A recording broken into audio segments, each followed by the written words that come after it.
দর্শক, সিলেট বিভাগ সরাসরি সম্প্রচার আবার যুক্ত হয়েছে। আমি আহমদ। আমরা ঠিক এই মুহূর্তে অবস্থান করছি সিলেটের রেল স্টেশন এলাকায়। আপনারা জানেন যে 300 ফিটে বিএনপির যে সমাবেশ রয়েছে, সেই সমাবেশ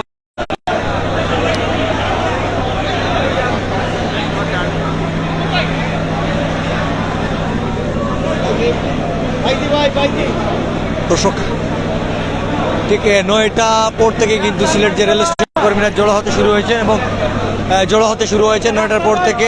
আমরা যেটা জানতে পেরেছি যে 11:30টা নাগাদ কিন্তু সিলেটের সিলেট রেল স্টেশন এলাকা থেকে কিন্তু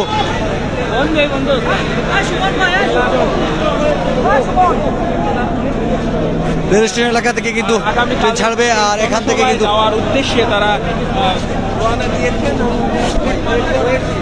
বিএনপির সভাপতি রওনা হচ্ছেন, তাদের হাতে তুলে দেওয়া হচ্ছে বিএনপির দিক নির্দেশনা দিচ্ছেন। এবং আমরা এই ঐতিহাসিক ইতিহাসের ঐতিহাসিক মহেন্দ্র পথ আগামী বৃহস্পতিবার 25 তারিখ আমাদের প্রিয় লিডার তাকে স্বাগত জানানোর জন্য আমাদের সিলেট মহানগর বিএনপি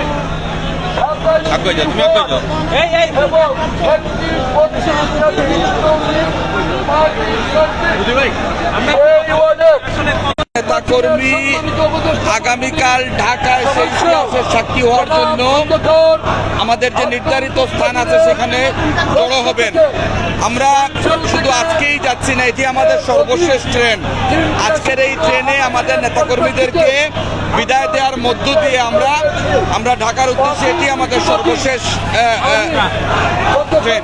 তো আমরা 22 তারিখ থেকে আমাদের কিন্তু তারা নিজেদের মধ্যে চাঁদা তুলে তারা গাড়ি ভাড়া করে ঢাকার উদ্দেশ্যে রওনা দিয়েছে। আমাদের ধারণা আমাদের খন্দকার মুক্তাদির সাহেবের নেতৃত্বে আমরা অন্তত 50,000-এর মতো নেতাকর্মী এবং সাধারণ মানুষ ঢাকায় যাবে। সিলেট মহানগর, সিলেট এক কনস্টিটিউয়েন্সি, সিলেট মেট্রোপলিটন এবং সিলেট সদর।